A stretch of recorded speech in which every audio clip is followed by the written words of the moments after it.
टेंदा fees हमारी point 3 unit number 8 ये हमारे क्लास 8 का सिलेबस है.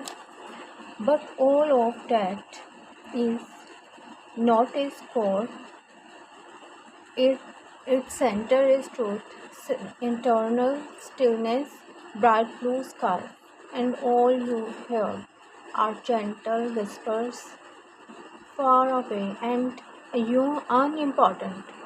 मगर वो सब कुछ but all of that is मगर वो सब कुछ इसका उर्दू में तर्जुमा है सच्चाई हकीकत नहीं. Not is core its centre is truth सच्चाई इसके अंदर है.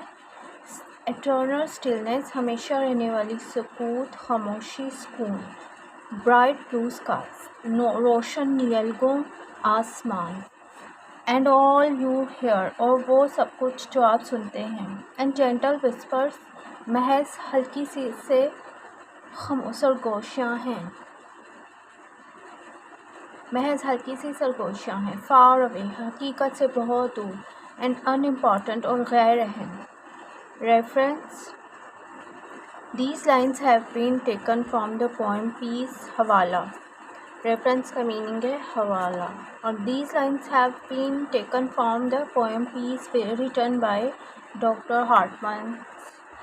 कॉन्टेक्स्ट मतन ये सतरें डॉक्टर हार्टमैन की लिखी गई नज़म अमन से ली गई. In this poem the poet says that the nature teaches us a lesson through wind, water, mountains and light.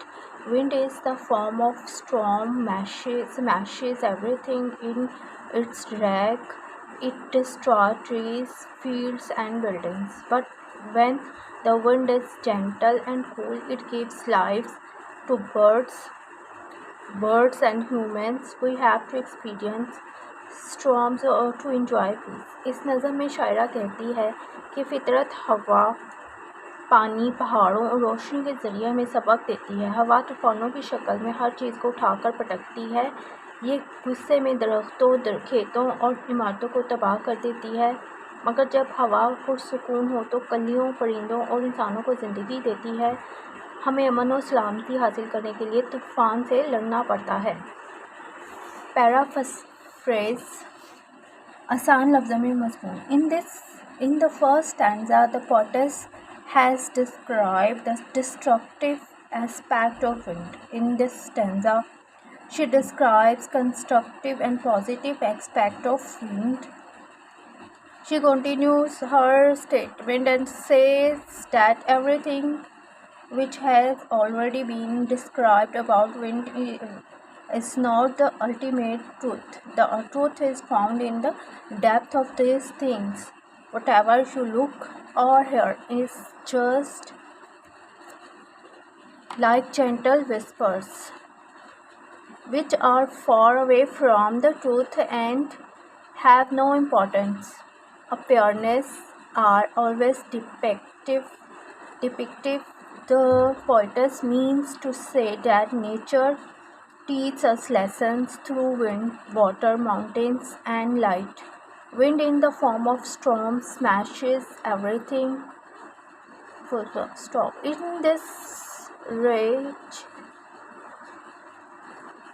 In its rag, it destroys trees,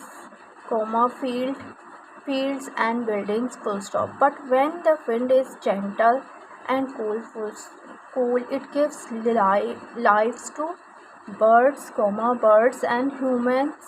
Full stop. We have to experience storms to enjoy peace. पहले one में शायरा ने हवा के तबाहकुन पहलू का जिक्र किया. इस वन में वो हवा के तामीरी और मस्बत पहलू का जिक्र करती है. वो अपना बयान जारी रखती है और कहती है कि हवा के बारे में जो कुछ पहले बयान हुआ है वह इतनी सच्चाई नहीं है. सच्चाई इन बातों चीज़ों की गहराई में पाई जाती है. आप जो कुछ देखते और सुनते हैं वो महज हल्की फुल्की सरगोशियाँ हैं जो सच्चाई से बहुत दूर हैं और इन्हें कोई अहमियत हासिल नहीं है. अशिया के ज़ाहिर हमेशा फ़रेबदेह होते हैं. शायरा के कहने का ये मकसद ये है कि फ़ितरत हमें हवा, पानी, पहाड़ों, रोशनी के ज़रिए सबक देती है. हवा तूफानों की सूरत में हर चीज़ को उठाकर फेंक देती है। ये गुस्से में दरख्तों, खेतों और इमारतों को तबाह कर देती है। Full stop. मगर जब हवा पुरसुकून और धीमी हो तो ये कलियों, परिंदों और इंसानों को ज़िंदगी देती है। Full stop. हमें अपना सुकून सलामती हासिल करने के लिए तूफ़ानों से गुज़रना पड़ता है।